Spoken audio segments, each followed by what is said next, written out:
Guys, this is Rendes Mithya. Welcome to 230th video.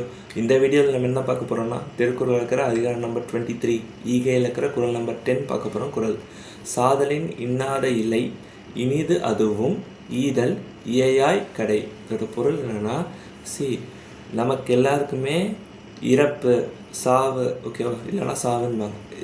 இது இருக்கிறதுலே ரொம்ப கொடியது இதுதான் ஓகேவா. இதை விட கொடியது வேறு எதுவும் இருக்க முடியாது ஓகேவா.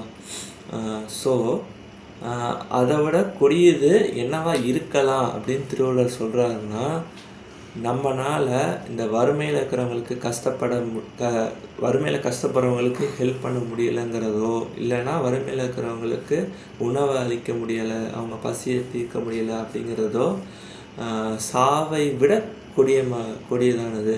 அந்த மாதிரி சுச்சுவேஷனில் நீங்கள் உயிரோடு இருக்கிறதுக்கு சாவறதே மேல் அப்படிங்கிறத இன்டெரக்டாக சொல்லுவார் ஓகேவா.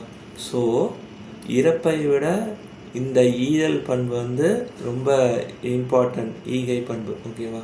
ஸோ எப்பயுமே நம்ம ஈகை பண்போடு வளரணும். நம்ம மற்றவங்களுக்கு வறுமையில் இருக்கிறவங்களுக்கு ஹெல்ப் பண்ணணும், அவங்களோட பசியை போக்கணுங்கிறது ரொம்பவே ஸ்ட்ராங்காக திருவள்ளுவர் இந்த திருக்குறளில் சொல்கிறார். நன்றி.